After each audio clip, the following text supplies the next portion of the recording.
Hello दोस्तों, स्वागत है आपका नए वीडियो में नए टॉपिक के साथ। आज का टॉपिक है बॉयलर। बॉयलर एक ऐसी डिवाइस है जो ज़्यादातर इंडस्ट्रीज़ में यूज़ करी जाती है। ये भी कह सकते हैं कि बिना बॉयलर के किसी भी इंडस्ट्री में कार्य करना बहुत ही ज़्यादा मुश्किल हो सकता है। ऐसी इंडस्ट्री जहाँ पर मैन्युफैक्चरिंग वर्क होता है, जैसे कि शुगर फैक्ट्री, केमिकल फैक्ट्री या पावर जनरेशन, वहाँ तो बॉयलर बहुत ही ज़्यादा ज़रूरी होता है। तो आज की वीडियो में हम जानेंगे बॉयलर क्या होता है और बॉयलर कितने टाइप के होते हैं। तो शुरू करते हैं आज के वीडियो को। सबसे पहले हम जानेंगे बॉयलर होता क्या है।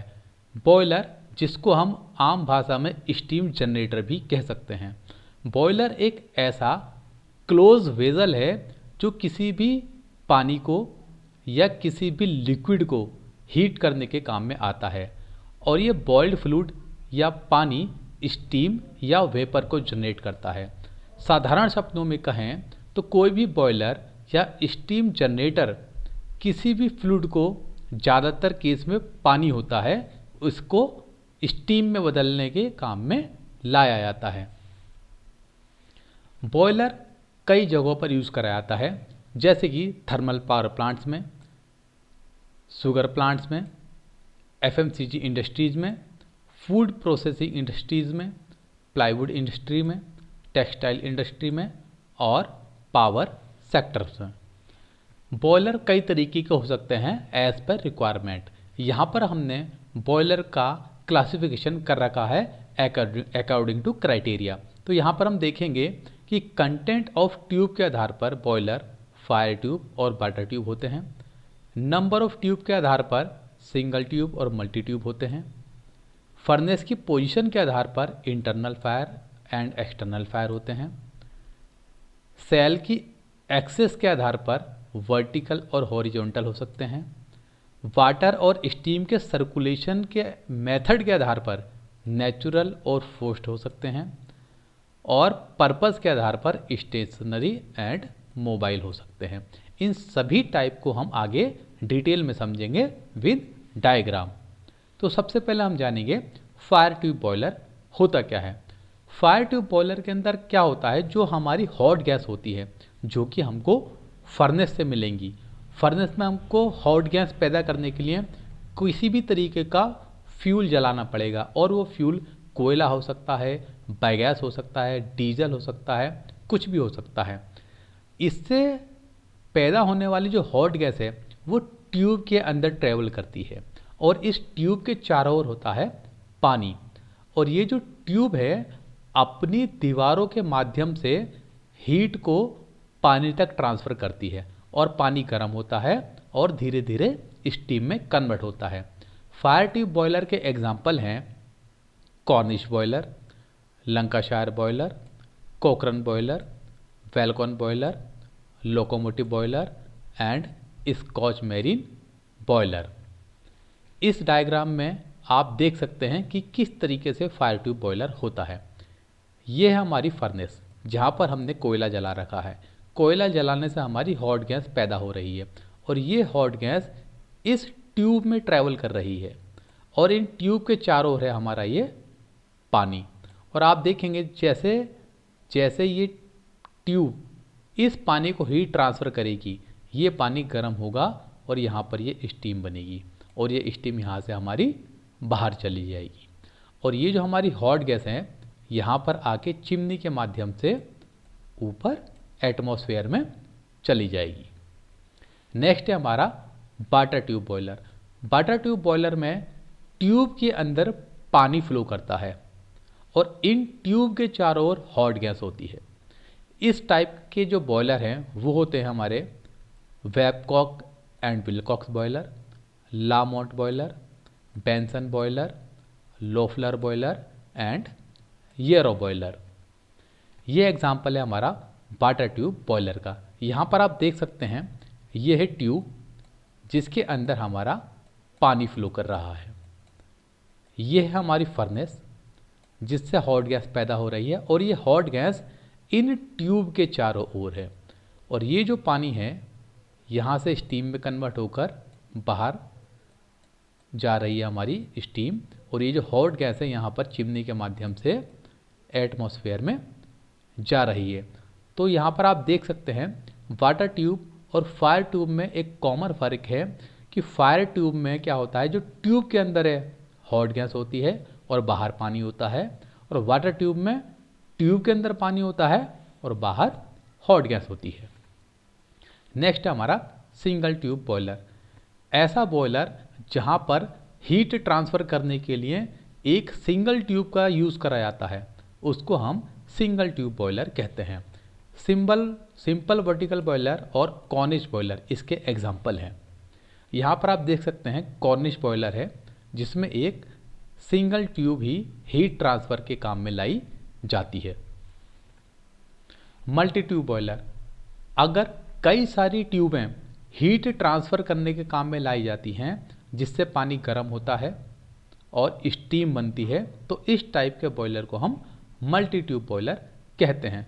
मल्टी ट्यूब बॉयलर के अंदर हमारा लंकाशायर बॉयलर आता है, locomotive boiler, Cochran boiler, Babcock and Wilcox boiler आते हैं। Multi tube boiler fire tube भी हो सकते हैं और वाटर ट्यूब भी हो सकते हैं। यहाँ पर देख सकते हैं एक कॉकरन बॉयलर दिखा रखा है, तो यहाँ पर आप देखेंगे एक ट्यूब यहाँ पर है, एक ट्यूब यहाँ पर है, एक ट्यूब यहाँ पर है, तो इस तरीके से ये मल्टी ट्यूब बॉयलर है। और जैसे कि आप डायग्राम की मदद से समझ रहे हैं, ये हमारी फर्नेस है और इसके अंदर हमारी हॉट गैस फ्लो कर रही है इन ट्यूबों के अंदर, तो इस तरीके से ये एक फायर ट्यूब बॉयलर है जो कि मल्टी ट्यूब बॉयलर है। नेक्स्ट है हमारा इंटरनली फायर्ड बॉयलर। अगर हमारा सोर्स ऑफ हीट, जिसे हम फर्नेस भी कहते हैं, अगर वो बॉयलर की शेल के अंदर हो, तो इस तरीके के बॉयलर को हम इंटरनली फायर्ड बॉयलर कहते हैं। जितने भी फायर ट्यूब बॉयलर हैं जनरली इंटरनली फायर्ड होते हैं, क्योंकि इससे क्या फ़ायदा होता है, जो हमारी हॉट गैस है वो ज़्यादा अच्छे तरीके से ट्यूब में ट्रेवल कर सकती है और उसकी जो इफ़िशियंसी है वो भी बढ़ जाती है। यहाँ पर आप देख सकते हैं यह है इंटरनली फायर्ड बॉयलर। ये हमारी जो फर्नेस है वो इस सेल के अंदर है, और आप यहाँ देख सकते हैं ये है हमारी ट्यूब से, तो ये है हमारा इंटरनली फायर्ड बॉयलर। नेक्स्ट है हमारा एक्सटर्नली फायर्ड बॉयलर। अगर हमारी फर्नेस बॉयलर सेल के बाहर है तब इस तरीके के बॉयलर को हम एक्सटर्नली फायर्ड बॉयलर कहते हैं। इसका अच्छा एग्जाम्पल है हमारा जितने भी वाटर ट्यूब टाइप के बॉयलर हैं वो ज़्यादातर एक्सटर्नली फायर्ड बॉयलर्स कहलाते हैं।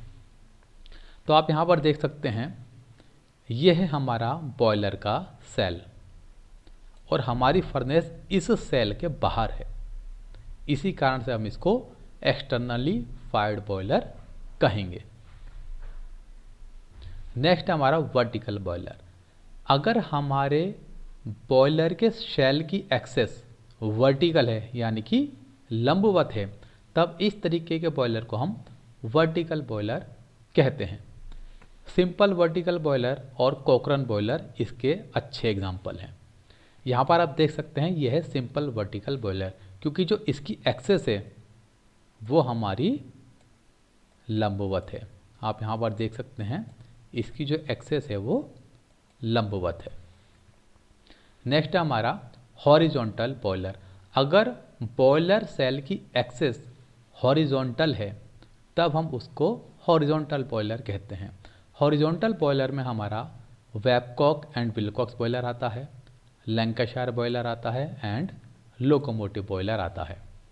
यहाँ पर आप देख सकते हैं ये एक लैंकाशायर बॉयलर है जिसकी जो एक्सेस है वो हॉरिजॉन्टल है। नेक्स्ट है नेचुरल सर्कुलेशन बॉयलर।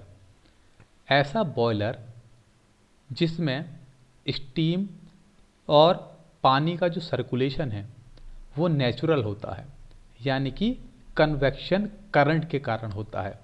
जैसा कि आपको पता है जो भी हमारी ऊष्मा का चालन है या ऊष्मा किस तरीके से एक जगह से दूसरी जगह पर ट्रेवल करती है वो तीन तरीक़ों से करती है। पहला है चालन, दूसरा है संवहन और तीसरा है विकिरण। चालन हमारा होता है सॉलिड्स में, संवहन होता है हमारा लिक्विड में, और विकिरण होता है हमारा जैसा हम सूरज की रोशनी जो हमको विकिरण के माध्यम से मिलती है। तो बॉयलर में हम क्या गर्म करते हैं? पानी। तो यहाँ पर जो हमारा नेचुरल प्रोसेस है वो हमारा क्या होगा? कन्वेक्शन, जिसको हम हिंदी में संवहन भी कहते हैं। तो अगर हमारा बॉयलर में सर्कुलेशन का मेथड संवहन करंट है या कन्वेक्शन करंट है तो इस टाइप के बॉयलर को हम नेचुरल सर्कुलेशन बॉयलर कहेंगे। ज़्यादातर बॉयलर्स हमारे नेचुरल सर्कुलेशन वाले ही होते हैं, जैसे कि आप यहाँ पर देख सकते हैं। ये एग्जाम्पल है हमारा नेचुरल सर्कुलेशन बॉयलर का, और इस बॉयलर का नाम है बैबकॉक एंड विलकॉक्स बॉयलर। तो यहाँ पर आप देखेंगे ये हमारा सेल है और ये हमारा पानी है और ये है हमारी वाटर ट्यूब। तो जब, और ये है हमारी फर्नेस। जब ये फर्नेस इस ट्यूब तक अपनी हीट पहुंचाती है तब यहाँ का जो पानी गर्म होकर ऊपर की ओर जाता है, और आप देखेंगे ठंडा पानी नीचे की तरफ रहता है। जैसे जैसे पानी गर्म होगा ये ऊपर की ओर जाता जाएगा और यहाँ पर स्टीम बनती रहेगी। और यहाँ पर किसी भी तरीके का कोई पंप नहीं लगा रखा है जो इस ट्यूब में पानी को फ्लो करने के काम में लाया जाए। आप इस पूरे डायग्राम में देख सकते हैं कहीं भी कोई पंप नहीं है जो इस पानी को इस ट्यूब में फ्लो कराने के काम में लाया जा रहा है। यहाँ पर पूरा काम कन्वेक्शन करंट के थ्रू हो रहा है, क्योंकि हमें पता है जो पानी गर्म होता है वो ऊपर की ओर जाता है और नीचे की ओर ठंडा पानी रहता है। इस तरीके से ये प्रोसेस और सर्कुलेशन चलता रहता है। नेक्स्ट है हमारा फोर्स्ड सर्कुलेशन बॉयलर। ऐसा बॉयलर जिसमें पानी को सर्कुलेट कराने के लिए किसी भी पंप की ज़रूरत पड़ती है उसको हम फोर्स सर्कुलेशन बॉयलर कहते हैं, और इस काम के लिए ज़्यादातर सेंट्रीफ्यूगल पंप का ही यूज़ करा जाता है। ऐसे बॉयलर जो हाई प्रेशर टाइप के होते हैं वहाँ पर ही फोर्स सर्कुलेशन यूज़ करा जाता है, और इसके एग्जाम्पल हैं Lamont boiler, Loeffler boiler and Benson boiler. इस डायग्राम से आप अच्छे से समझ सकते हैं कि किस तरीके से फोर्स सर्कुलेशन होता है। ये है हमारा लामोंट बॉयलर। तो आप देखेंगे ये एक पंप है और आप यहाँ पर देखेंगे यहाँ पर लिखा है सर्कुलेटिंग पंप। इसी पंप की मदद से इस ट्यूब्स में पानी का सर्कुलेशन कराया जाता है। इसी कारण से इसको हम फोर्स सर्कुलेशन बॉयलर कहते हैं। नेक्स्ट है हमारा स्टेशनरी बॉयलर। ऐसा बॉयलर जो किसी स्पेसिफिक पर्पज़ के कारण एक ही लोकेशन पर परमानेंट रहता है उसको हम स्टेशनरी बॉयलर कहते हैं। ज़्यादातर बॉयलर्स हमारे स्टेशनरी टाइप के होते हैं, कुछ ही बॉयलर्स हैं जो हमारे मोबाइल टाइप के होते हैं। स्टेशनरी बॉयलर हमारे पावर जनरेशन के काम में आते हैं, एफएमसीजी इंडस्ट्रीज़ में काम में आते हैं, टेक्सटाइल इंडस्ट्रीज़ में काम में आते हैं। ये कह सकते हैं कि हम 90% बॉयलर्स हमारे स्टेशनरी बॉयलर्स होते हैं। जैसे कि आप यहाँ पर देख सकते हैं ये एक पावर प्लांट का बॉयलर है जो कि स्टेशनरी टाइप है और साइज़ में भी काफ़ी बड़ा है। नेक्स्ट है हमारा मोबाइल बॉयलर। ऐसा बॉयलर जिसको हम एक जगह से दूसरी जगह तक ट्रांसपोर्ट कर सकते हैं उसको हम मोबाइल बॉयलर कहते हैं, और इसका एग्जांपल है हमारा locomotive boiler and marine boiler. Locomotive boiler हमारा यूज़ होता है रेल इंजनों में। जो हमारे पुराने रेल इंजन होते थे जो कि कोयले से चलते थे वो हमारा लोकोमोटिव बॉयलर्स कहलाते हैं, और मैरीन बॉयलर जो हमारे पानी के जहाज़ में यूज़ होते हैं जहाज़ को चलाने के लिए। तो यहाँ पर आप देख सकते हैं ये रेलवे का पुराना इंजन है जहाँ पर ये बॉयलर यूज़ किया जा रहा है, और इसी को हम मोबाइल बॉयलर कहते हैं क्योंकि ये एक जगह से दूसरी जगह पर ट्रैवल कर सकता है। तो आई होप आपको ये वीडियो अच्छा लगा होगा। मिलते हैं नए वीडियो में नए टॉपिक के साथ।